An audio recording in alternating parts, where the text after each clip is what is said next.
reformasi pajak. Menteri Keuangan pun meminta Direktorat Jenderal Pajak untuk dapat memanfaatkan platform digital demi memastikan adaptasi pengumpulan pajak dapat terjadi. Bisa sendiri untuk melakukan reformasi pajak, dibutuhkan kerjasama internasional dari berbagai negara agar reformasi pajak yang dijalankan bisa berhasil.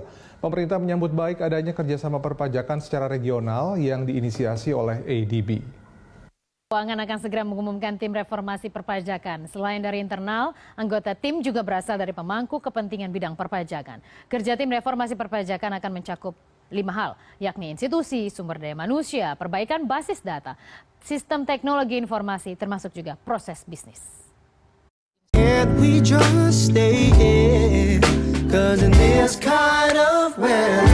Assalamualaikum warahmatullahi wabarakatuh. Perkenalkan, nama saya Yudi.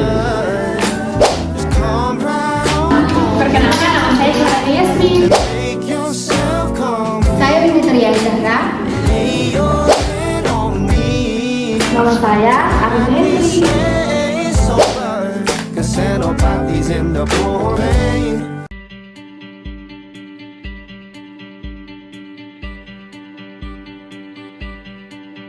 Perkenalkan, nama saya Bayudi dari kelompok 7, ingin membahas tentang reformasi hukum perpajakan.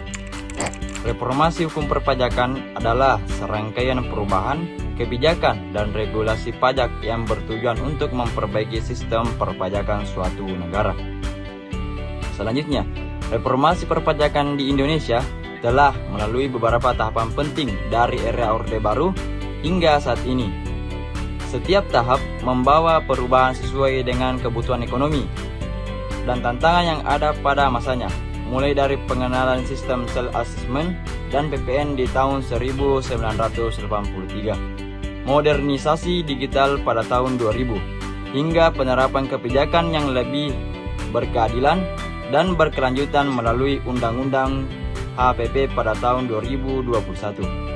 Reformasi ini secara keseluruhan bertujuan untuk menciptakan sistem perpajakan yang lebih efektif, efisien, dan adil bagi seluruh lapisan masyarakat, sekaligus mendukung penerimaan negara dan pembangunan berkelanjutan. Sekian dari saya.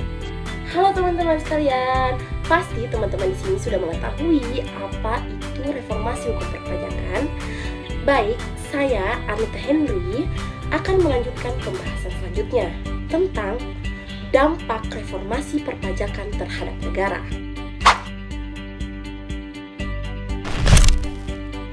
Reformasi perpajakan memberikan dampak positif terhadap penerimaan negara melalui penyederhanaan sistem, perbaikan administrasi, meningkatkan transparansi, dan pemanfaatan teknologi.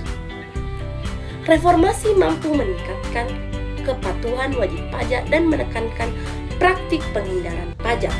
Langkah-langkah ini berkontribusi pada peningkatan penerimaan negara, meskipun terdapat beberapa kebijakan yang mungkin mengurangi penerimaan dalam jangka pendek.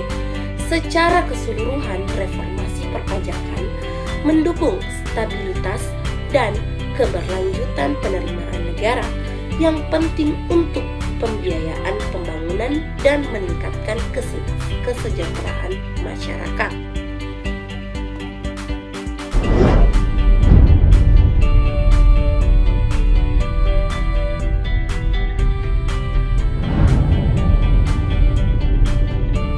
Reformasi perpajakan dapat memiliki pengaruh signifikan terhadap kepatuhan wajib pajak.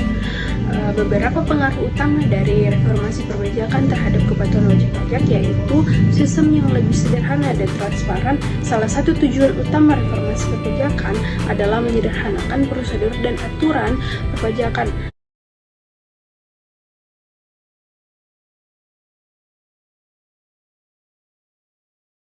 Dapat mengurangi kebingungan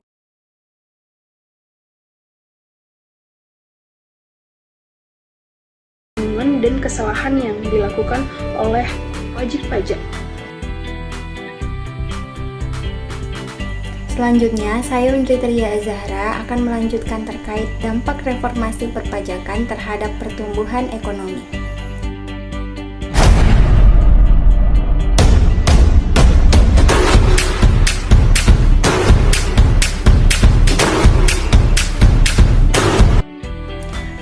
Reformasi perpajakan memiliki dampak yang signifikan terhadap pertumbuhan ekonomi melalui peningkatan investasi, daya saing usaha dan konsumsi domestik, serta melalui peningkatan stabilitas makroekonomi dan pembangunan infrastruktur. Reformasi perpajakan juga berpengaruh besar pada pertumbuhan ekonomi melalui peningkatan penerimaan negara, penciptaan iklim usaha yang kondusif, dan insentif investasi. Ini bisa mendukung pembangunan infrastruktur dan mendorong inovasi. Namun, jika tidak berhati-hati, reformasi ini bisa menurunkan daya beli, menambah beban usaha, dan memicu ketidakpastian bagi investor yang dapat menghambat pertumbuhan ekonomi. Baik, teman-teman sekalian pasti telah mendengarkan penjelasan dari kelompok kami. Adapun kesimpulannya, reformasi hukum perpajakan di Indonesia bertujuan untuk menciptakan sistem perpajakan yang lebih adil, transparan, dan efisien melalui modernisasi dan digitalisasi serta penyederhanaan aturan. Reformasi ini diharapkan dapat meningkatkan kepastian hukum, kepatuhan wajib pajak, dan penerimaan negara. Penguatan, pengawasan, dan penegakan hukum juga menjadi fokus utama untuk mencegah dan menindak pelanggaran perpajakan.